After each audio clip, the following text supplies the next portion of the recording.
Flyover State of Film was shot in front of a live studio audience.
Welcome, it's fucking 2021 and it feels exactly like 2020. Guys, film. It's the first episode of the new year, even though the last episode didn't drop, but it will drop in the new year. These guys are going to make fun of me throughout the episode about it. No, because TJ went to the big city, he got himself a fancy new job, and he's too good to post the podcast now. That's what happened. We got the karate episode out. That was and even instead in 2009, and even instead of just and even instead of just delegating, hey guys, this is my login. Can you post it? Help me out. No, he's a one-man army. He does not want our help. He doesn't want to get fired from the podcast because if he shares his responsibilities, he's going to get kicked out. What? Then why am I worth it to you guys? Yeah, he's just holding on to that. Well, you're so damn pretty. I don't know what else. I mean, this is. So it's 2021, and and we're all back, and we can tell our charisma and our chemistry is as good as ever. Yeah, ever. Still talking over each other, still doing the damn thing, and you know what? It's not going to stop, guys. We're going to be the boys of the internet. Going into 2021, we're going to make people upset. We might make them cry, and not over a Wonder Woman scene. But regardless, trying to think of like news of 2021. You guys help me out here. Chris Evans is coming back. Anybody care? I was saying, not much going on in the world. Pretty quiet out there. Yeah. Yeah. So I mean, very peaceful, normal time. Yeah. It feels very calm. There's not a lot of fighting going on. There's much like we all expected when that arbitrary date overturned on the calendar. It struck 12 midnight. All the problems from 2020 went away, just like we knew they would, and we're just riding smoothly into 2021 now. Yep. Always. And the problem is just they like a hobo knapsack thing. Just put it over their shoulder and walk away. Just walk away. I'm on my way out, boys. Calendar turn. Vaccines are out. Well, we're not a political podcast, right? We don't do politics in here. So that's to our first question. No. Yeah. No, we're a sex. So are there any movies coming out in 2021 that are going to go straight to fucking streaming you guys are excited for? Yeah, everything that from 2020 that didn't come out. Yeah. Well, and I also everything that like did come out in 2020, but they wanted to charge $20, it'll finally come onto like Amazon and HBO Max, and I'll watch those too. Like fuck you, Greenland. I'm not gonna pay $20 to see Gerald Butler do the same fucking movie again. Slightly smarter Geostorm? No, thank you. Fuck I'll watch that for free in 2 weeks on Amazon. I was like so excited. I saw it on Amazon. I was like, oh yeah, fuck yeah. $20. Suck my dick, Gerald Butler. I'm hoping that those ones they pushed out of like last year to be like your Candyman, they're like next year, and they're thinking of pushing again. They just say no. We'll just drop it online now because like we're at the point where we're just gonna be doubling up on these releases where you're like, well, I can't even see them. Did anybody check out that thing? Amazon released a list of like 27 movies they're releasing this year. So like basically a movie a week, like a big budget-ish Netflix movie a week. Nah, I didn't bother. I saw the advertisement and I was like, I'll see. If anything catches my eye, I'll watch it. You know, I'm not looking through this. Listen, you can watch. I've been watching Amazon. I've been watching Amazon Originals for a while now, and they've gotten a lot better. The last two that came out, I've really enjoyed. So I'm looking forward to it. Like I'm Your Woman and Sylvia's in Love. It's fucking great movies. So I'm excited. Are you endorsing the Amy Adams film then? Is that clear endorsement? Talking about Hillbilly Elegy? Well, here's the question. I want to ask you guys. Yeah. When do you think, jokes aside, you honestly think... No. I didn't sign up. For never for jokes aside. Ever. When do you think you'll actually be in a theater watching a film? Oh, dude, when I get my second shot and my wife gets 2 shots. I mean, it's allowed in what's happening. Like, I know you're in Texas. I'm pretty sure it's open a lot in Texas. You're in Ohio. Yeah, I think theaters are open here. I wouldn't know, though, because I ain't going. But, once everybody in my family's vaccinated, I would go. But that might be July. Yeah, well, that's what I'm thinking. I was saying today, I know when everything's, over for me, when I'm, vaccinated, and hopefully it's end of summer, and I go to a movie theater and a ballpark and be this is normal. Yeah, I wore a mask to go get popcorn, but I think I'm just gonna do that anyway when I go out now. My Billy Joel concert got pushed back a year, so it's in September again. So nice. Shit better be ready by then. Do you see protect him at all cost? Yeah. Do you see these studios pushing back because, say this picks up again, there's influx in, we got those mutated viruses peeking up places. But so you never know. Candyman, they're it comes October, no theaters are opening up. You drop it on streaming just to get that Halloween horror movie thing through it. Other than that, would you go out there if you had the vaccinations Halloween and go see Candyman? Do they wait? I mean, are they here in Texas, waiting right now? Just to see? Here in Texas, our theaters are packed. I don't know, but I know so we have a really nice AMC theater, 24 screens. They have one of those great 4D screenings, all IMAX, really. It closed. The theater down the road from me fucking closed. 24 screens. There's still another.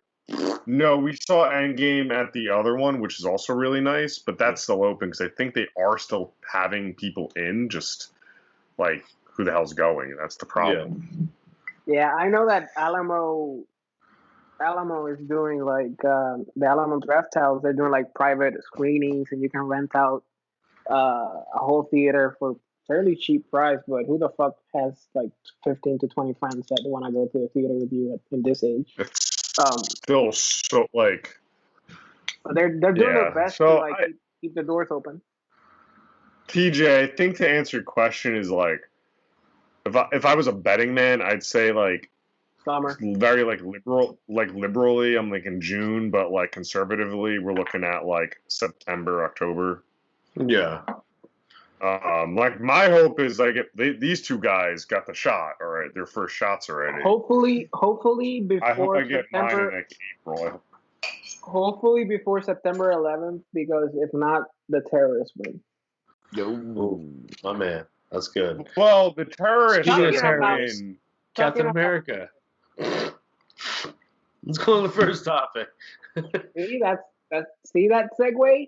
That's a slam dunk segue. Speaking of terrorists, guys, some homegrown terrorists. Thank you.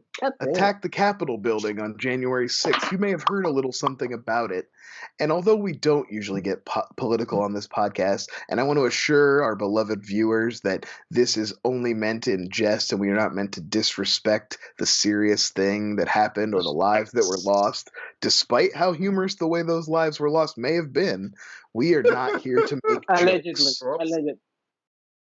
Yeah, but my question I don't want to Snopes.com you. My question, guys, very serious topic here.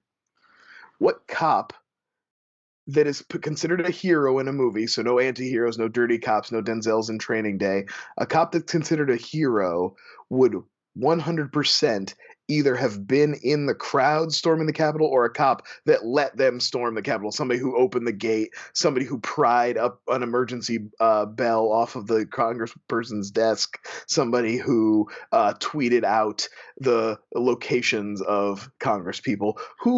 What movie hero cop would have done that? Are you going to pick someone to start? Do you guys want me to go first, or does somebody have one? I have one. I think mine is the one that is not, that it kind of did not answer the question fully. So my pick was, I just totally picture Clint Eastwood's Dirty Harry going, I know those are my boys, but, you know, it's not right what's going on in there, and he helps them through. Can you repeat? Can you repeat your choice? I think you cut in and out. I don't think I heard you. I said Dirty Harry. Oh. Dirty. Yeah, Dirty Harry would have used an empty chair that he pretended had Obama in it and propped open the door for these guys. Yeah, he would have been I think that would be the thing with a lot of these cops is justifying the greater good that he thinks it is compared to his duty. He would have walked around the metal detector and opened that door for everybody, for sure. Yeah. They'd be like, come on in. They'd be like, that guy looks weird. I have a feeling there might be a theme of old white men. Oh, wait, that's who always plays cops. Okay, anyway. Make my day. He's like, get off my front yard, Zipperhead. Is that that movie? Yeah, that's Gran Torino. But was that guy? I'm saying what he said. Was that guy a cop in that movie? I never saw Gran Torino because I stopped watching movies a long time. He was probably in a war vet. You know what I mean? They're racist. He was a war vet. He was a Vietnam vet. It was one of his best performances, but it felt very meta. Yeah, he was just kind of playing himself. Was getting a lot of. I always give him enough credit where making Left Iwo Jima and Flags of Our Fathers showing both sides of war. I give him enough credit for doing that and doing one in fully Japanese. I thought that was. I just want to give that addendum there. I always thought that was kind of cool from Clint Eastwood because you don't see that often. No, that's fair. You got two sides of the same war, but it wasn't, And even Flags from Our little tangent. Even Flags from Our Father shows that how awful they treated Ira Hayes, who historically was the only Native American from that flag raising who got fucking abused when he got home and wasn't treated as a hero. But those boys were paraded around. Anyway, back to movies. Hey man, I got real quick. Well, this is a real fun topic for us. We're talking about treason and I have another, and the fact that cops help plan it and this country's rotten from the inside. Share the wealth, Joe. Share the wealth. To get on track, to get us back in the fun, Steve Zahn and National Security. That's fair. Okay. I don't. Well, technically, he's not a cop. He got demoted. So. Yeah, you're even right. more likely then. Yeah. I picked a twofer, but it's the same actor. I picked Mark Wahlberg in Patriots Day and the other guys. That dude is opening. He's sidekicking the doors. He's not even. I'm so surprised Mark Wahlberg wasn't there. Guys, we're storming the cap. Come on. Hey, say hello to your mother. You in the tactical gear. Hide your mother's face for me. Oh, that's how the FBI found you. Guys, it's okay. If you just strap these two, go in. I know the woman inside. She sounds like a flower. Just go in. All right, great. All right, give me that boy. But I wasn't throwing no Molotovs. And this one may not fall within the hero. By the way, he's kind of an anti-hero, but Mel Gibson, Lethal Weapon. He's definitely a hero. He's crazy, but he's definitely played to be. You're definitely meant to like him. He is 100% QAnon. He would be full Q. Yeah. Would have Q tattooed on his tit. He's like leading the charge. I think though, back to Mark Wahlberg, I don't think his Patriots Day character actually would have been there. Like I think that would have been the guy who's like, I need to do stuff. But the other guys, that Mark Wahlberg, who was just desperate for any sort of action, would have been like front lines, like come on through, yeah, taking selfies. I'm a peacock. Like that's the guy. That's the guy who shot Derek Jeter. Yes, he is. What? That's in the other guys. That's in the movie. TJ, what did you pick? I went for like a more serious like answer. Mine wasn't a joke. I don't want to like. I don't like to joke around about these type of things. My cop was a real hero, and I feel like he would do this for a certain reason, like to protect the Luminet. It's Anthony Michael Hall from A Gnome Named Norm. Like that is the cop that would be. But he does it for a reason because Norm is in the audience, like in the crowd, in the rioting crowd, but he has to get inside the Capitol to get back the Luminix so he can get the sun to fill up the stone, so get it back to his people, and then because the government's fucking dirty. They stole his fucking stone. He has to get it back. So Anthony Michael Hall is definitely going to do anything he can in his power. He's more using the Capitol riots as a distraction. Yes. Yeah, okay. He's a hero. It's kind of a cop-out answer. I don't know. Wait. This is not a wait. I want to speaking of cop-out, Bruce Willis. Bruce Willis cop-out. Bruce Willis in cop-out. Bruce Willis. Can I pull out that thread? I'm going to pull out that thread, TJ. So what you're saying is the government has norms, societies thing, right? So there's not really a pedophile ring underneath the Capitol. They're confusing the tiny norms for little kids. Right? They're sent to an island. The ring is really the government stealing their society, like enslaving, kind of like Oompa Loompas. And if you're going to pick a hero cop, to protect them, you're not going with the fucking Don McClane. You're not going with the goddamn fucking help me out here, Martin Lawrence and a movie we'll talk about. No. You're going with Anthony Michael Hall. Yeah. You know? Yeah. Pride. Yeah. Don't be so disappointed, man. That's a real answer. That's real life. You'll probably write a worded letter in the end. Brian still needs to go. But I do have a question about a cop who I don't think would be part of the insurrection, but just was wondering what's your opinion on him. Arnold in Kindergarten Cop. Oh, I love Arnold in Kindergarten Cop. He's great. Yeah. John Matrix. He's based out of Portland, no, John Matrix is Commando. He's in like Washington State. He's John. I don't know. I feel like he's very liberal. Yeah. I feel like I think he's John Kim. Is it John Kimball? Yeah. Weak ass name. Oh, I love that. Can someone pick that? All right, Brian, what do you? That's a man's name.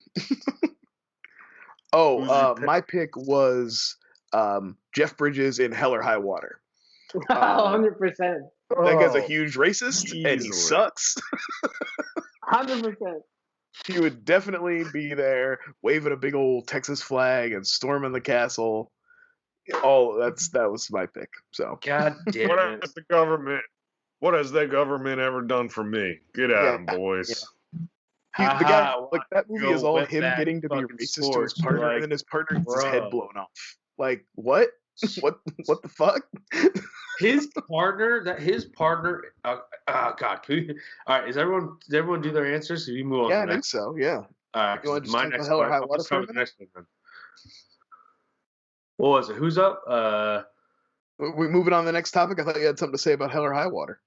Oh well, I'm saving that for one of the topics. Oh, okay. Oh yeah, the heist movie. Yes. So can I go first for that one? Whoever that is, go. Heist. We're doing. Are we doing heist movies now? Or are we just segueing into that one? Yeah. Yeah. Let's do all right. heist. So we do Martin Lawrence and then we do the movie. Yep. All right. Yusuf can barely bother to look up from his phone to tell us how to run the show. Me. Sorry, my internet sucks. My fucking notes, man. Holy shit. My My internet sucks with this episode. Everything's on a fucking delay. All right. So my idea. The movie we're talking about it's like a fake heist film with a bit of it, a bit of flavor of a heist movie in there. A heist, and then that's about it. Yeah. Which when we get to it, I love. By the way, I'm gonna make Brian a believer by the end of this episode. Oh, I doubt it. Don't fucking waste your time. 40 years of systemic racism. All right. So anyway, my question was, it's more just for us to have a conversation. I'll start off. What's your favorite heist film? I want to go with the obvious one, Inside Man. Oh, that's the obvious one. I don't think that's an obvious one. Oh no. Okay. Oh. To me, Inside Man. I thought you were gonna say like Ocean. Heat. Sorry. Inside Man is probably one of the best heist movies of all time. It has a great payoff in it. So yeah, it has Denzel. It has Nazis in it too. You know, relevant. Oh, big Nazi plot. It actually throws you for a loop that it is. He lost. Oh, there he is. There he is. Sorry, guys. I would lie to you, but really, I thought I was gonna mute myself, and I accidentally hung up. So. Oh, Grandpa. The first time I ever watched Inside Man was one of the first times I ever did, and mind you, there's no kids that watch this. We say no kids on these films. Oh, wait, is Harrison watch this? No, Harrison watches every episode, guys. Yeah, I watched Inside Man once. It was tight. That shit was awesome. No, yeah, I was definitely sober, and I didn't take anything. Absolutely. I get so surprised. Yo. When did the movie come out? I believe 2006. Yeah. Right. One of those movies, you know, like you start watching intellectual movies. It was one of those movies where you go, when the twist happens, and you go like, that's not Gerard Butler. That's Clive Owen. Clive Owen. Yeah. So that's one of those. So Clive Owen and the blonde chick from Panic Room and Foster. Jodie Foster. Yeah. So it's one of those movies though, and Christopher Plummer's in it too, I believe. It's one of those movies though that surprises me also, like that it's Spike Lee, because it's a heist movie and he layers like that Nazi stuff in it. Like, but it feels so conventional for a Spike Lee movie. Like it. Yeah. It doesn't it's like the Coen brothers did Miller's Crossing, and it's really good, but it feels a little more like a normal movie than a Coen brothers movie usually does. Yeah. I mean, at the end of the day, I'm sure if we looked it up, it was probably a movie that they were like, "Hey, Spike, if you do this movie, we'll let you do this movie. You know, we'll let you do X or whatever." Yeah. It was shot. It was shot way different than any Spike Lee movie you've ever seen. I would say it felt like phone booth, like the way it was like all blue, silverish, like that chrome. That was the style though, early 2000s. Yeah. That's what everything looked like. Digital, except for the one, dolly shot that he does really in that movie with the cameras attached. I love that movie though. That's probably up there with me for great heist movies, next to just like everyone also is thinking of Tower Heist, the Brett Ratner classic. My God, save us, TJ. What did you have in mind? Oh well, I was gonna try by the way. I'm go kidding. off of last what you're talking about with Jeff Bridges, but Hell or High Water is, I mean, heist movies, robberies, like these type of fucking films, like Ben Foster and Chris Pine. Everyone could argue the Chris's, but this movie puts him above probably most of them for me, because the brother relationship between these two, what they're doing it for, why it happens, the entire story of it, the relationship between Jeff Bridges and his partner, where like Jeff Bridges obviously would storm the Capitol in a heartbeat and let everybody in, but at the same time he felt for his his partner, which he continued to mock about soccer and Native American and being Spanish and like all these other different things. It's a great role by the outlaw from the Schmoedown. He kills it in that movie. No, he was busy filming a commercial for a Mexican restaurant that day. He was actually busy getting mad at a mainstream podcast for discussing the AFI 100. Well, like the realism of having probably like in Texas, Midland banks, like those type of things where it's just a small 500 to like a 1,200 person community. That shit could happen. They don't have a lot of technology out there. I mean, compared to like what we have in these bigger cities, like that's real. Like that's a big thing in Texas. Like, I mean, I don't know. Oh yeah, in Texas, right now, like I think Texas has the record. Of, if you go on the outskirts, it's a little wild. But like, really, yeah. Well, you imagine like just like two brothers. My whole thing was the brother relationship with these heist movies. Like, yeah, I'm close to my brother. Me and him have had our ups and downs and shit like that. But like, the Ben Foster, who I think is probably one of the best character actors of our lifetime, my lifetime, and all the different roles. That's why played. What if Hell or High Water instead of Chris Pine had Timothy Olyphant? Wouldn't it be so much better? Oh, but Damn, I don't dislike Chris Pine, but Timothy Olyphant's like a better pick, right? Yeah. No, I think it changes the I think it changes the dynamic, though. I don't know if that like I don't know. There's that like kindness Chris Pine gives off in the movie that like has the payoff in it. Well, it's like when he's getting like approached by the prostitute in the casino, and Ben Foster's like, "You trying to take my brother over for what it was?" Timothy Olyphant would have known that right away. I think Timothy Olyphant and Ben Foster play almost that same type of like. I will say this. I'm just watching Fargo season 4, and I just watched The Mandalorian, and I'm just really in a Timothy Olyphant phase. Timothy Olyphant is funnier than Chris Pine easily because he's a great comedic actor. Watch Santa Clarita Diet. That show was really good, right? Where it just dropped. Your internet sucks, so I got to talk over it. Watch any interview between him and Conan. They're hilarious together.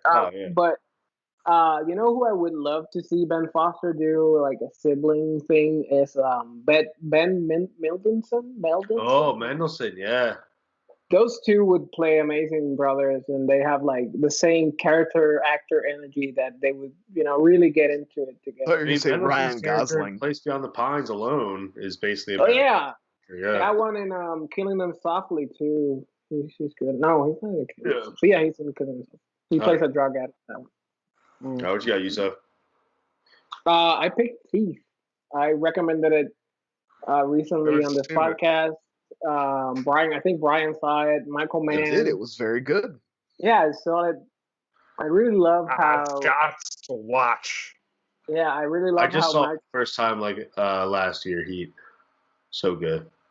Oh, Heat. Oh yeah, I mean Heat is the obvious pick. But I went one back. It has James Caan in it. Yep.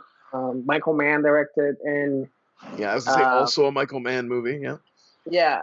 It's got that Manhunter vibe, that like 80s Michael Mann with like the real. It's a great aesthetic. The score is fantastic. But what I love about it is like they really focus on because they have to crack a safe and how to crack the safe, the tools.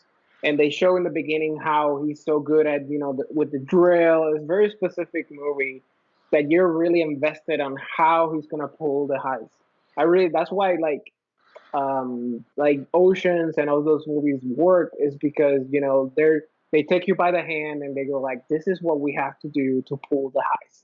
Like, this is the barriers. This is the shit. And you're like, oh shit, how they're going to do it. You're really invested in the sequence, and when they pull it off, you're like, yeah, I was part of the team or some shit. I don't know. But yeah, I really love that one. It's very gritty, and I mean, Michael Mann is such a good fucking director. And then you put James Caan, that he just loves to just play a badass and play a tough guy, and he does it so effortlessly that that the movie sells itself. So yeah, I picked Thief, and I have a few other like honorable mentions, but I really wanted to get that one in there. How about you, Brian? Yeah, I mean, like you already mentioned Ocean's 11 is a real the new Ocean's 11. The old one sucks ass. And Heat were on should have been on everybody's list, which is why we only mentioned them in passing because you should already know about those. But I want to talk about a movie a little more recent, came out in the last couple of years. Guys, I want to talk about Ant-Man. Hey man, I do like that movie. So. You know, I'm gonna pass. Did you know that that's actually a heist movie, guys? Have you heard? So is Inception. Okay, but I do have a serious answer, and it is just a fairly recent movie, and it had kind of a smaller release, but I think it's really good, and it's called American Animals.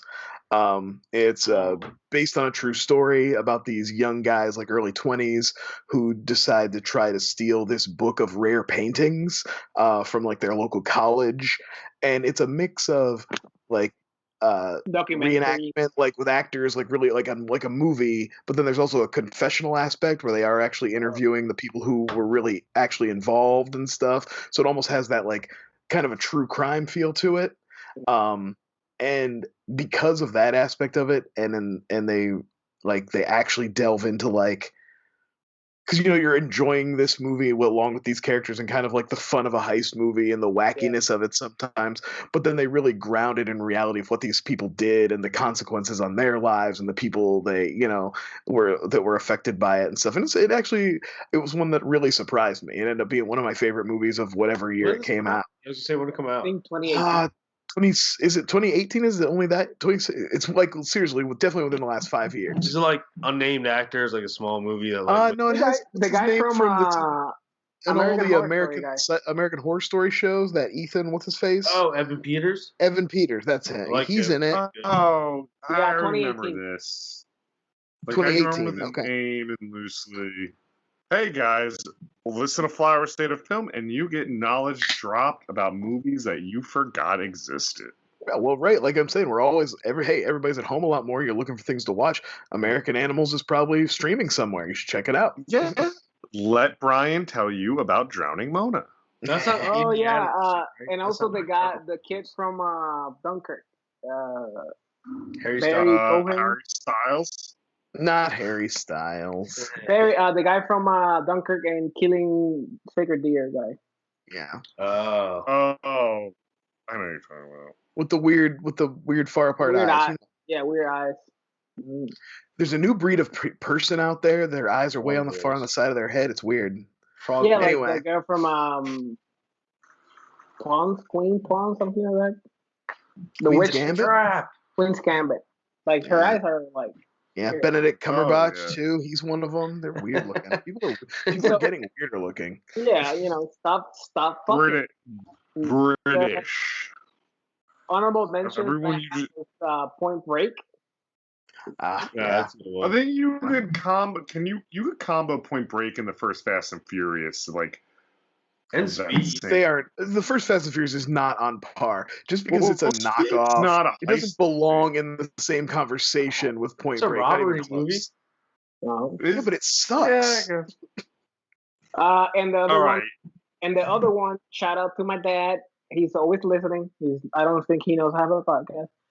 Ronin, Robert De Niro. Yeah, sure. Oh, that's his favorite. That's his favorite movie. What about Justin Timberlake in Time? No. No? Okay. That's cool. Anyway, next topic. Yusef. All right. So, guys, in Inception. Joe, shut the fuck up. In a dream and into a dream. Guess what? But they go into a third dream, and at the end of the movie, it's a heist for knowledge. No, it's a heist. I don't know if you guys didn't see the previous episode. 2021, I'm giving out $20 to whoever writes to me. The word of the day this episode is yoga. If you write to me yoga, you're the first one to write. I'm gonna give $20 to you. Trying to help out the small community that we have. No, funny. Just bantering now. I'm bantering now. Banter while Brian appears. So in Inception, right? So when Cobb gets into the dream and his wife's there, is it a dream or is that really his wife? Joe, he's back. Never mind. So my question to you guys was, I was watching Blue Streak, and I've always had an affinity. Like, I really love Martin. Like, I used to watch his series. I've watched all his movies. This explains so much about why you've never liked any comedies that I've suggested on here. I really like to laugh. Sorry. Timestamp is great. Yeah. So my question to you guys was, pick a movie from Will Smith's illustrious career and replace him with Martin Lawrence to make the movie better. And I'm going to start with the biggest Will Smith fan, Brian Hurst. What was your... Well, this is a good intro. This is a good intro into talking about Blue Streak, because I am as like far on the other end of the spectrum for Martin Lawrence as I can be from Youssef. Like, I have never once seen a thing that I thought was funny come out of Martin Lawrence's mouth. I found his show to literally be unwatchable. Like, I've been in hospital rooms where coma patients had it on in the background and they died. They just flat out died because Martin came on. It's incredibly unfunny. So I was looking at Will Smith's whole catalog and I'm like, there's not even a movie that I was thinking, like, where I started was I would pick a movie that I thought was bad, but that like people liked, and then I was like, if Martin was in it, people would realize how bad it is, and then it would go back down where it belongs on the ladder. People only like this trash because Will Smith was in it, and so if I took him out and put in Martin Lawrence, they would see the truth. And then I realized there isn't even a movie that like was bad enough or that like had the right reception. God damn it. Oh, okay. Well, the point is, I picked Shark Tale because all Martin is a funny voice anyway. So just he can take over as the character in Shark Tale. Shark Tale has some great jokes in it with De Niro, and there's some great Italian objects. Like the worst animated movie ever made. All right, but like you can't tell me the little fucking. They gave a shark a beauty mark on its fucking cheek. Right. There's a Scorsese shark. That's funny. Oh boy, that's not funny. That's just, hey, look, a thing you remember. Yeah. They do the Goodfellas scene and the fucking shark fucking casino. They're just like, what are you doing? And guess who it played? Guess who it played to? It played to me. It played right to me. All right. Since Joe is so on board with Shark Tale, what did you pick to replace Martin Lawrence? All right, guys. So I'll be honest with you. I read this question very wrong, so I'll give you a real answer. That's like a Joe. That's like a classic Joe thing. As much as cutting in and out from his internet is like not understanding the question and totally answering it wrong. Joe. That's like every third question. Joe's like, I had no idea what this question was. No, I read this question. You already did it today. Shut up. I read goddamn straightforward. This is twice in this episode. Replace Will Smith with Martin Lawrence to make the movie better. How the fuck can you read it any other way? It was hard in the way that So I read this as put Will Smith and Martin Lawrence in a movie. They've already done that. So I decided on Bad Boy. So just let me. I said put Will Smith into Blue Streak. So I picked Pretty Woman, and Martin Lawrence is the hooker, and Richard Gere and Will Smith is Richard Gere. I can't even. Same script. Is he like Big Mama's House style? Does he prosthetic up as a woman, or is it just Martin Lawrence in a dress? No, it's Martin Lawrence like as. Make him Big Mama. It works because also one of Julia Roberts' rules in the movie is they don't kiss on the mouth. So you can do that whole movie with them not kissing. And it'll go, guys, I misunderstood the question, so I just made up the craziest thing I could think of. All right. So I feel like that my was answer a better answer though than anything that we're gonna. What I would like to see Will Smith, Martin Lawrence replaced with Will Smith as though is when they got to Men in Black 2, Will Smith was like, I can't come back. So they recasted him as Martin Lawrence. But they don't say anything, and they just are like, well, an alien experiment happened to him, and now he looks like this. Now he's shrunk significantly. Like straight to DVD Men in Black. Well, and then he's all in the whole joke of the movie then is that he's insecure because he's not as handsome and stuff as he used to be. So like he's like overcompensating the whole time. It writes itself. And then you get Martin Lawrence classically failing and hitting on the hot alien in that movie, who was like the playmate. I remember that. Oh, I only ever saw the first Men in Black. I love that. Anyway, sorry once again I answered the question wrong. I read it and I went, that's a fun topic. So I know TJ just watched Bad Boys for Life. So that was good. I just TJ. Like, oh, okay, like we're gonna have fun with this. We're gonna make a movie. TJ, okay. Do you want me to say that first then? So what you think? Yeah. You go ahead. All right, so I have 2 picks. My first pick is Bad Boys. Replace Will Smith with another Martin Lawrence. Twin Martin Lawrence.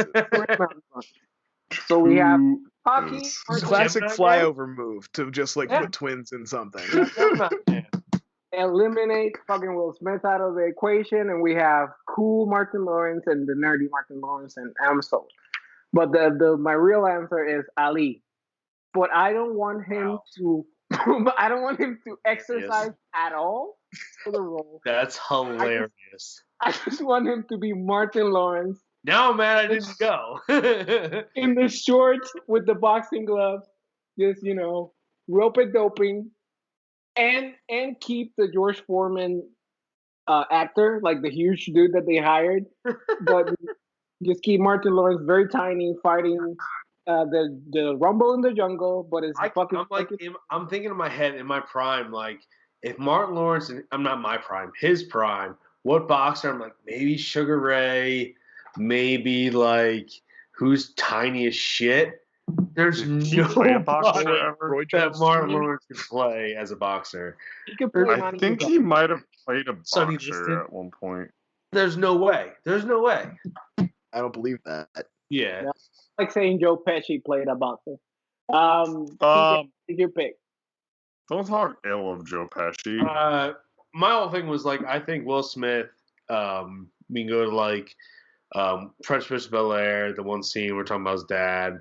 The one thing he does in some of the worst movies he's ever done is that one emotional scene, regardless of what it is. One of the ones that got me was him talking about not being able to save a little girl in a car.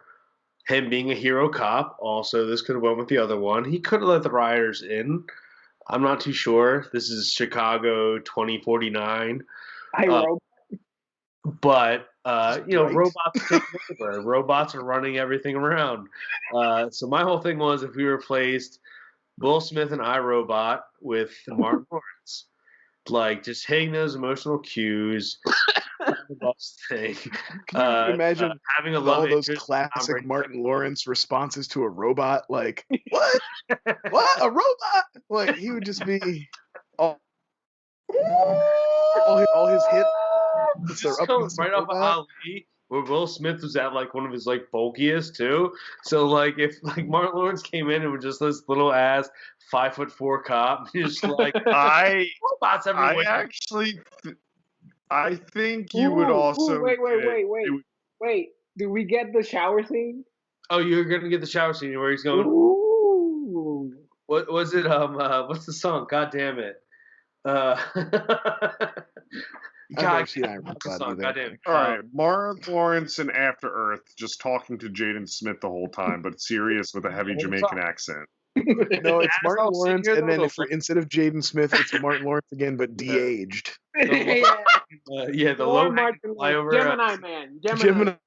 Again, two Martin in a film Fruit is the Wild Wild West. No one chose that. Oh, low key one that actually would work, not a joke answer, is in that terrible movie, I think it's A Winter's Tale. Where I'm taking offense here, Joe, because both of my answers were fucking serious, no jokes involved. Yeah, you're saying right, so, jokes aside, like TJ, because TJ said, really... no, wait. TJ said at the beginning, jokes aside. So I put all my jokes aside, and I put all my jokes aside. Everything I've said here has been 100%. This has been right.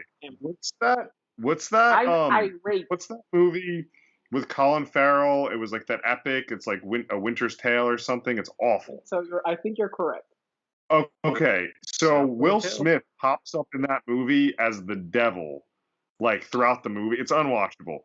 There's like a Jimmy. It's supposed to be in like the early 1900s, but Will Smith pops up with like a Jimi Hendrix shirt on, like to be the devil and like the darkness. It's real bad.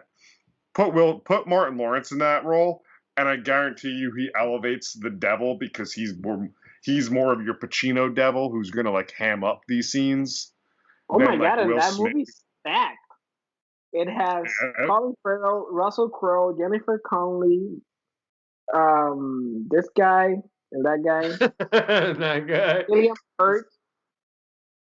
Yeah, that's a shit ton of people. It's really bad. Was it Tiptoes? Tiptoes is stacked. Yeah, Tiptoes is stacked. Tiptoes.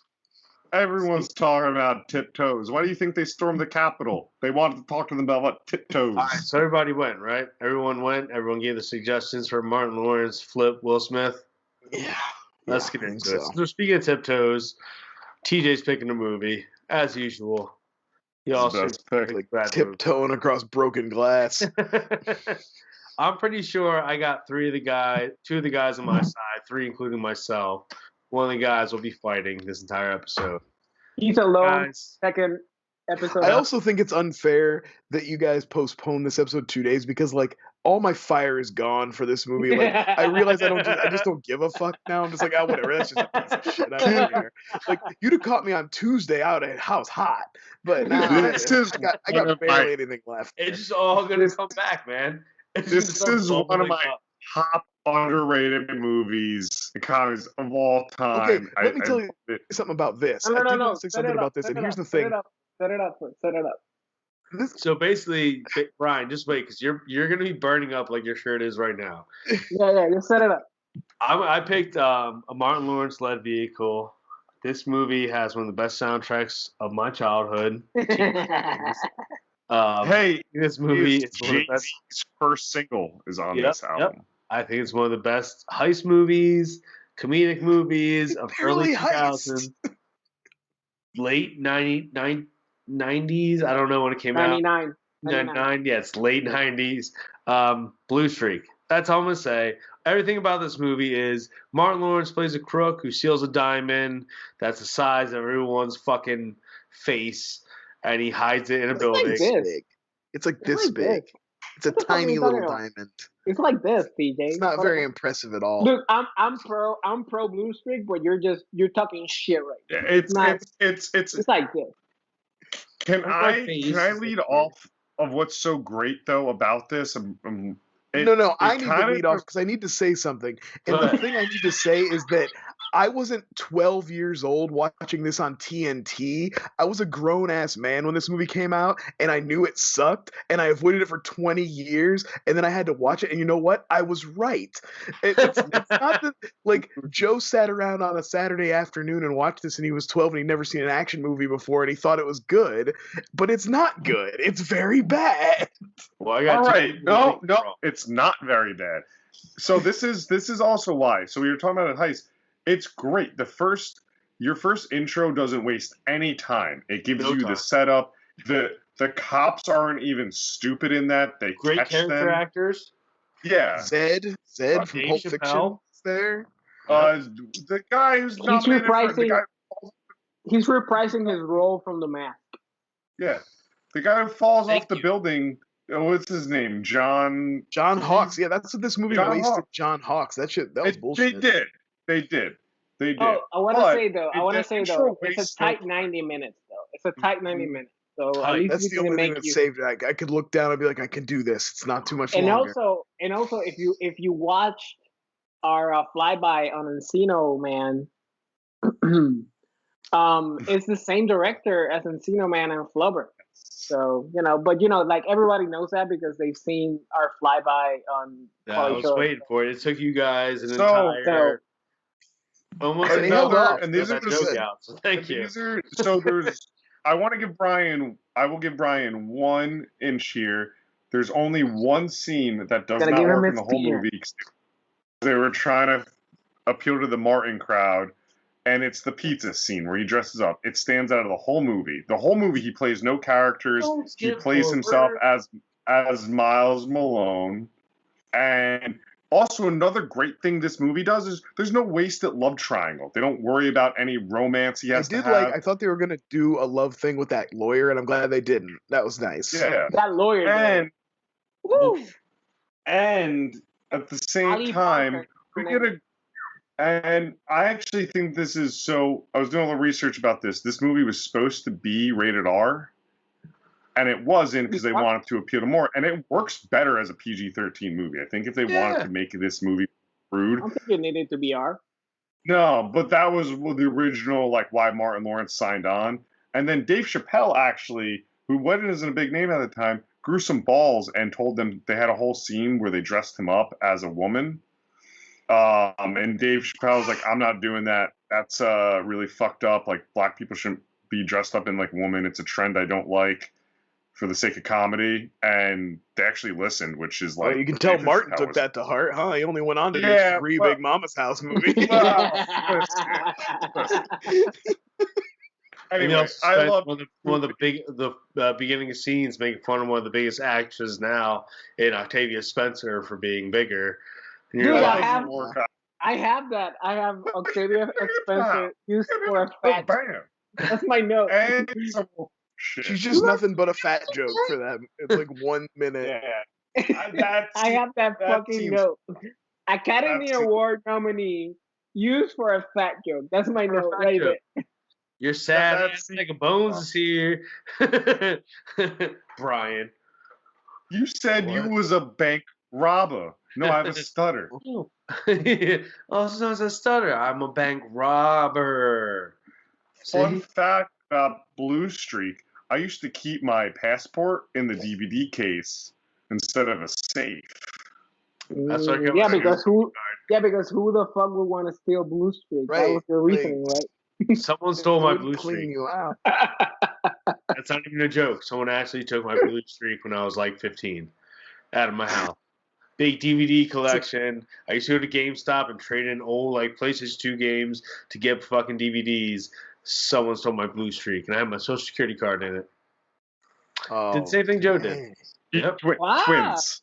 Yeah, did the same thing. The DVD had the clips. Yep. Little clips in it. Bang, bang, open it up. And it had I put it underneath it. You know how you used to be able to flip the DVD inside fold the chapters? Yeah. Right behind that. Gone. Listen. I saw this movie on a Sunday, so it's not that fresh in my head, and I have 3 notes that I honestly don't remember. Maybe you guys can help me out. Oh, I know this movie by heart. It says that dog is racist. Why did I say that? Oh, the dog barks at the black guy. When he first walks into the police station. Mm-hmm. He's dressed as a cop, and he comes in and a dog barks at him because he's a criminal. The dog knows. Dog is racist. The other one says, a guy like you belongs in the streets. Oh, that's when the police officer told him that you shouldn't be at the desk, that you have to be in the street. You're not supposed to be in here. You should be in the street. That's after he busts that. He does something, he busts all the drugs, and he's like, I'm gonna stay here to do paperwork, and you belong in the streets because, he's getting shit done in the department. Yeah. Well, he did, the first job he did was the rim finding, where he's he looks up, he's like, genius. You told me a guy came in here and took these 20-pound rims out, and blah, blah, blah, and they're like, I knew I put him in a truck, and he's like, the unsung hero in this movie is Luke Wilson is playing the perfect straight man. Because he's funny, but he's also you don't kind of know what he's ever gonna say. You don't know if he's gonna go along with Martin Lawrence or goddamn stupid. He's supposed to be a detective. everybody in this movie is so bad at their job. Like, I hate movies like this where it's like everything he does points out that he shouldn't be there, and everybody's like, oh, you got spunk, kid. Like, he does everything wrong. He would absolutely 100% get fired immediately. He has no credentials, and everybody's just like, oh, what? Okay. Are you sure we're talking about the LAPD? Doing it his own way. The one woman hits the hydrant, and he's trying to get her fucking information. He just speak English, and then he's like, I'm gonna get aspirin right here, and he's just like, excuse me, miss, but like even when they're doing the whole like, goddamn, what was it? I always said that like Martin Lawrence doesn't have like an emotional like thing to him like Will Smith does and like iRobot, stuff like this. But he's driving the car crazy. They're hitting all those like LA bumps in the air. He's like, why are you driving like that? He's holding things. He's like, sometimes I gotta open your shit up. And he's like, I never used to drive. My partner did. And he had that one moment where John Hawkes died. You're like, God damn it. His one partner when they would have kicked off the fucking building by that bad man. That's the one emotional moment you have. This movie also has like two, I think, really funny moments. Like, or one's really funny, and I think one's just a great scene. They're all back to back. The guy applying the ointment cream to shake his hand. Yeah, that's hysterical. And then Martin Lawrence doing the P-52 bit with the cops and just kind of riffing around. I like that scene where they're like, "So what do you think about the P-52?" And he's like, scrap. No, see, again, that's another scene where like everybody in there is like, this is something that's seriously important, and he obviously has no idea what he's talking about. What's and like, wrong with you? Brian? The thing that they need, like probably whatever they all agreed on, took like months and months of like votes from the police union and shit. And then like he comes in and is like, nope, a guy who just started working here today and has no credentials to speak of. And keeps changing his story about why he's here and what he's doing, can definitely make policy changes on his first day. Obviously, why wouldn't we? He can just say something in a meeting, and then it happens now. Yeah, you know what? It's a comedic movie. We're not thinking too much about it. I'm on board. Who hurt you? Well, yeah, I get it. It's like I get it. The whole thing's like a cartoon, and you know what? I realized I probably would have just forgiven this movie and walked away if at the very, very end, not only do they let him go, but he gets to keep the diamond. He gets to keep the diamond. He should. It's fine as far as as far as I'm concerned. It's appropriate to the story that they let him go and they let him get away, but no way should he have gotten to keep the diamond. I did have one. There was one line in this time I watched where I was like, "Ooh, that is." Speaking of the ending, where there was like, "That is an issue with the writing here." Is when the one cop. There's no issue with the writing. No, shut up. Just let me say. The one cop goes. It's that ending scene. Goes. Oh man, this is a big criminal catch if we get him.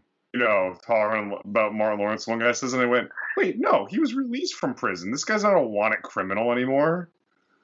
Like, I mean, unless there's still an open case for the diamond or something. I don't know. No, they don't know about the diamond. The federality. No, I fucking laughed. I don't know why. Like, so red, I'm gonna be honest here. I'm gonna be honest because I built a brand on honesty.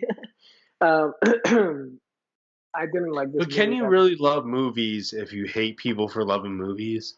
Right.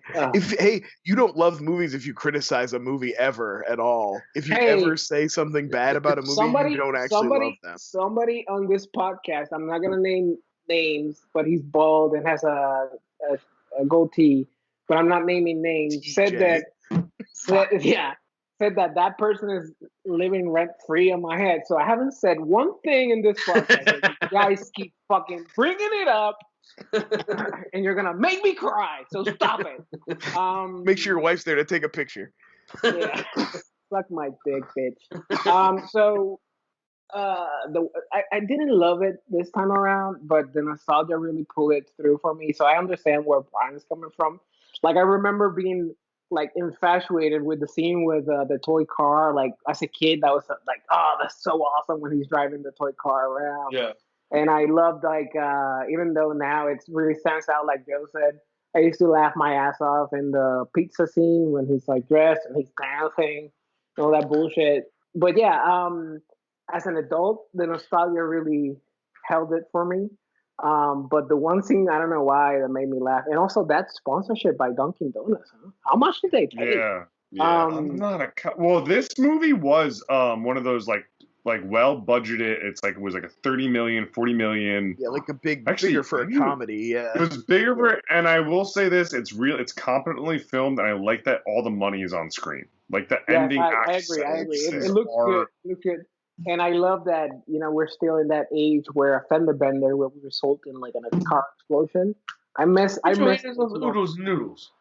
But I don't know why the only scene that legit made me laugh, and it's probably hashtag problematic, is like when he's talking to the bad guy from the mask, and he's like, do you want them to get arrested or do you want like the white people arrest you? And he's like, you're gonna end up with burritos up your ass, and that, I don't know why, that just that fucking made me laugh. How about that amazing roundhouse kick he gives him at the end, guys? How about that? You know what? The physical prowess of Martin Lawrence there. I'll give credit. Roundhouse kick. He actually shoots the guy in like not a light scene where like a comedy like this sometimes wouldn't go that way. Yeah. Also, remind me the scene that cracked the pizza scene killed me as a kid, but also the scene of him training to be a cop, watching cops, and like just running around the like hotel room he's staying at. That used to just like I thought that was the funniest shit. Yeah. The hilarious part, I don't know why it's obviously now because of the social political climate that we live in, but the part where the two white guy cops are like salivating as Martin Lawrence just kicks the ass out of Dave Chapelle. That was so fucking funny to me as well. Gay. They were like he was a gentleman. He's an expert. Let him do it. He knows what he's doing. Another Martin Lawrence bit that used to just kill me. Batman Still think it's underneath the door for the Joker. It's a pizza show. Like, no. When he gets out of prison and he's like, one shoelace. What am I supposed to do with one shoelace? Yeah. Floss your ass. My ass. Believe that. And I feel like the concept is good as well. Like, Ryan, it's just done. It's like but Yusuf, you're right. It's a good concept. Like the concept is great. Like him hiding his goods in a construction site, and it end up being a police station. That's actually funny as a concept. Mm-hmm.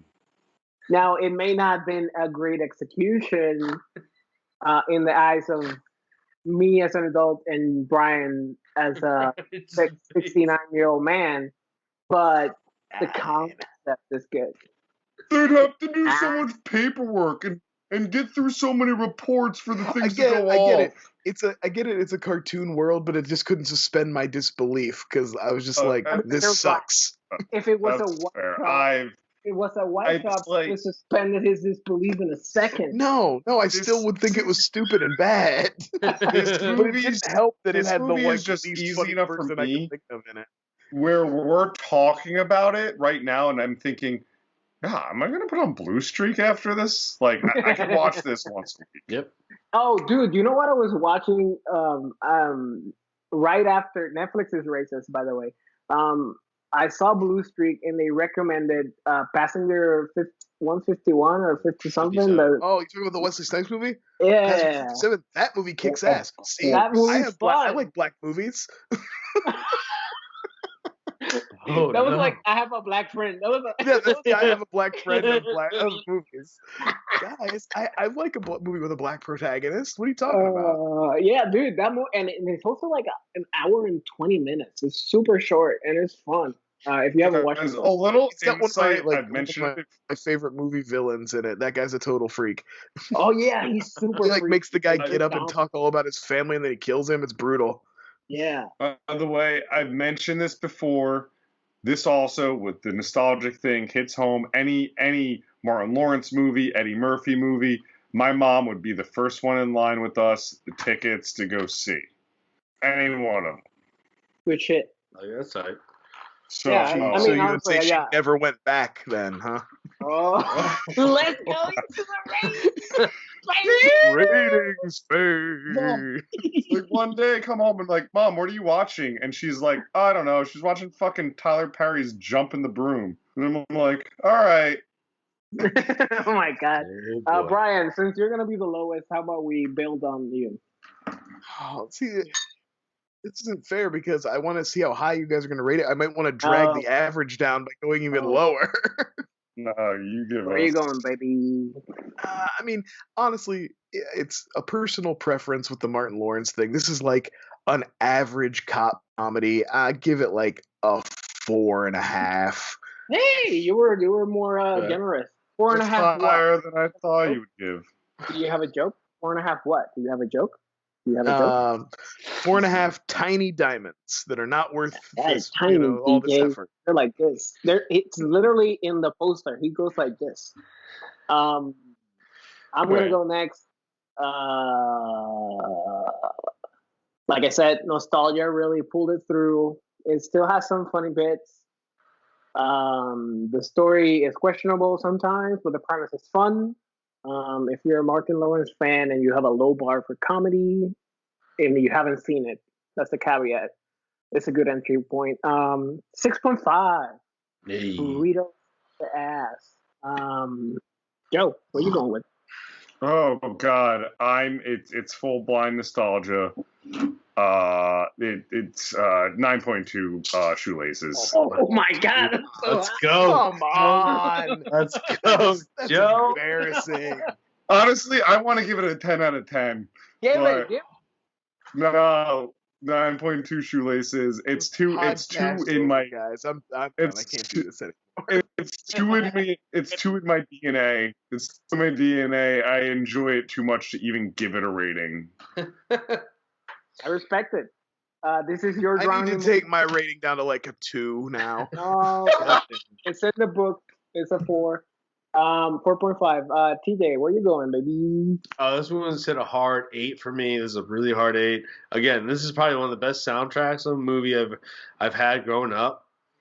And just something about Martin Lawrence, after having one of the best sitcoms of all time, seeing this movie after that, just puts it all together. Brian, I love you, dude, but it's a hard 8. It's a hard 8. Teeth like the hard 8 that Will gave Martin on the set of Bad Boys. I'm next not sure episode, who's next. Next episode is Brian. Brian, what are you doing to us? Guys, you guys want to play a little more terrible trivia? Yeah. It's been a minute. I got 2 things because we got to decide. I got 2 sets of movies. I got like a mixed bag where I kind of gave each one of you a different genre, and then I have like a more fight themed type thing. I don't know which one to pick though. Fight theme. Mixed bag. See, TJ, look, fight theme, mixed bag. So let's do a couple quick rounds. We'll see if we can pick something out. Wait. TJ, what do you want? I'm just gonna ask a question. Whoever knows the answer first, if you know the answer, just say your name, and then we'll do it that way, okay? Do you want to wait till you finish the question? Yes, you should wait till I finish the question. Okay. Fair. I'll give everybody a chance to answer first, and then I will give, in case you know it, and then I will give choices, okay? How about that? That's fair. Anna Kendrick provides the voice of which character in the film Trolls? No, nobody? A. Branch, B. Princess Poppy, or C. Bridget? Princess Poppy. Well, you were supposed to say your name, Yusef, but I'll give it to you. That's fine. Yeah. All right. I had nothing. I don't even know who this person is. Let's see if you guys know. What movie has characters named Alex Hitchens and Sarah? TJ. Yeah? Never Back Down? No. Nobody else? You want some choices? You said Hitchens? Yeah. Yeah, can we get choices? Bringing Down the House, Taxi, Hitch. Taxi. Hitch. It's Hitch. It's Hitch. Yeah, it's Hitch, Joe. Good job. Let's see here. What kind of pet does Barbossa have in Pirates of the Caribbean? TJ. You said. TJ, what is it? A Chapucha monkey. Yeah, man. Look. Everybody's in it. All right. All right. Which movie has the character of Shere Khan in it? TJ. Joe. TJ. Jungle Book. Yeah, that's 2 for TJ. Guys, TJ, I'm going to let you pick. Do you want to do the mixed bag movies or you want to do the fight theme movies? Mixed bag. All right. We're going mixed bag. I'm into it. All right, round 2, guys. Here we go.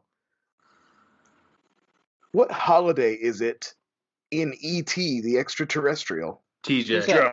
Oh, TJ's on fire today. I said me first. Hey, I'm sorry, I heard TJ. Halloween. I said me first. I said TJ strikes first blood again, guys.